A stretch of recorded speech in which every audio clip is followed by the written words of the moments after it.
Peanut butter and chocolate, peanut butter and jelly, peanut butter and RPGs. Who would have thought combining South Park and RPG gameplay would go hand in hand so well? Well, not me, that's for sure. But thanks to the partnership of Obsidian Entertainment and South Park Digital Studios, we were given South Park: The Stick of Truth, an engaging RPG that both satisfies gamers and fans of the TV show. Hi everyone, welcome back and thanks for joining me on today's review, The Stick of Truth. Help me with your support by slapping that subscribe button and whacking that like button. I've had a lot more traffic checking out what I can do and would love your support. Lastly, let me know what you think of The Stick of Truth and what other games I should try out next. Anyway, on to the video. Believe it or not, the development of The Stick of Truth was over 4 years, and there were some twists and turns to The Stick of Truth coming out in 2014. Thanks to Trey Parker's love for Obsidian's Fallout New Vegas, Matt and Trey reached out to Obsidian Studios specifically to create a South Park RPG that followed the show's aesthetic. Matt and Trey worked closely with Obsidian and initially funded the project. This was because Matt and Trey initially believed that a video game based on South Park's content would struggle to receive funding from a publisher without any major creative restrictions placed on them. Now, why would they think that? Khloe Kardashian was in here this morning. She had the biggest abortion I've ever seen.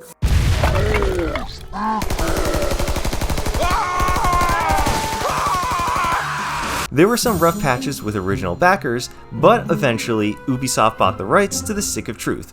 A short 6-month delay, in March of 2014, The Stick of Truth was on PC and consoles. Instead of playing one of the main characters in The Stick of Truth, you are instead the new kid that moves into South Park. The day you move in, the new kid runs into Butters, who invites you to play and join the neighborhood-wide D&D fantasy war.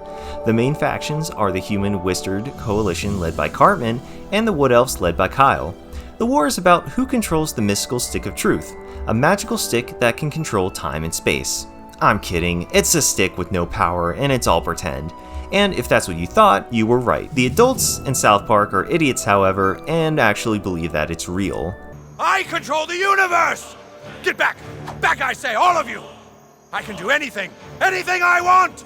I no longer need you, new kid! I control the universe! And like every South Park episode, events beyond anyone's control dials the insanity up to 11. During the new kid's first night in South Park, they are abducted by aliens along with several other fan favorites to be put under observation. Yeah, it's a pain, but this is the kind of stuff you put up with living in a remote little mountain town. At least we don't have to deal with traffic. The new kid is able to escape, save Randy, and return to Earth. Unfortunately, they crash into the South Park Mall where containers of infectious goo from the alien ship leak, turning creatures and people in South Park into Nazi zombies.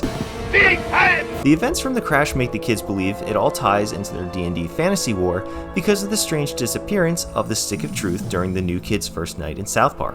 As the new kid, it's up to you to make friends, explore South Park, and figure out what happened to the Stick of Truth. The Stick of Truth has a mix of elements that remind me of Paper Mario and Earthbound, opting for the 2.5D world where you can explore the entire town of South Park and even travel to Canada where its art direction becomes reminiscent of Legend of Zelda 2. The world is filled with character favorites, fun collectibles, and tons of side quests that allow the player to be a fully fledged member of South Park. The transition from the show to the game world of South Park was so seamless it felt like I was watching a season marathon. If someone had placed the show and the game side by side, I honestly wouldn't have noticed a difference. When Matt and Trey wanted the game to match the show's aesthetic, they meant everything.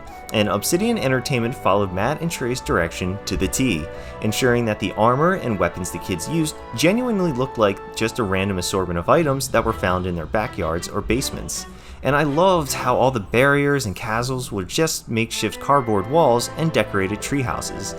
It's an impressive medium to make something look purposely run down and cheap, but super pleasing to the eye. I think people won't find that The Stick of Truth is not the most original title if you played Paper Mario, but hey, we all stand on the shoulders of giants. There are similarities to the turn-based battle system, but The Stick of Truth clearly makes what it borrows its own. The combat was faster paced and challenging, and I felt like I was more engaged in blocking an enemy's barrage of attacks.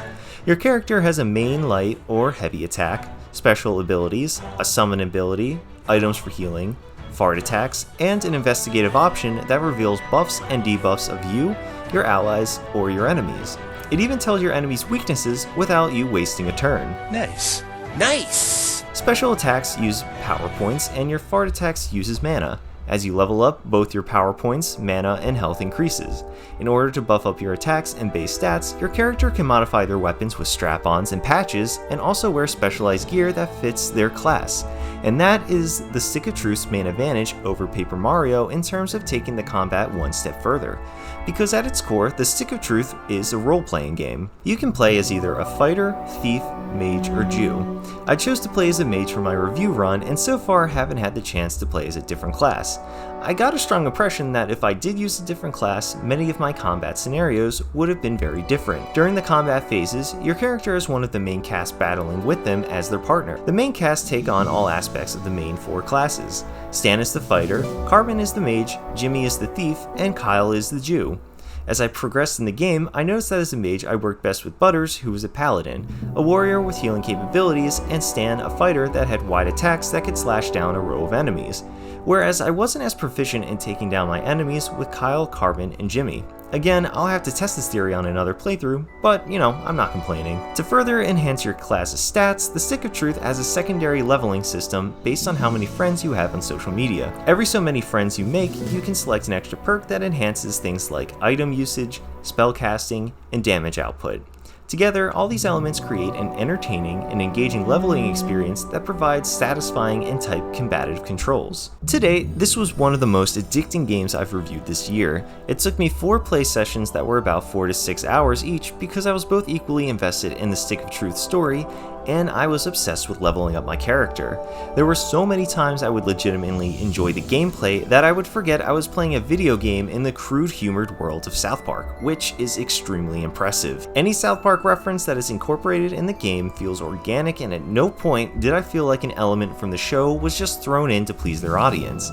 Even during the tutorial section, I felt like lines and references were smoothly delivered and made sense in terms of gameplay. The Stick of Truth was even able to jab at common tropes other successful video game franchises would lean on back in the 2010s. God damn it. I'm so tired of Nazi zombies. It's so overused. We got him! We got the Dragonborn! Why didn't you tell them your real name, Dovahkiin? And guess what? They're not wrong either. My only 2 complaints about the Stick of Truth is that the menu system is a little awkward and the controls are somewhat hard to remember when exploring the world. But honestly, small nitpicks in the grand scheme of things from my point of view. I'm more than happy to do another playthrough, and I'm excited to play its sequel, The Fractured Butthole, in the future. I give South Park, The Stick of Truth, an 8. Children, everybody, I'm back!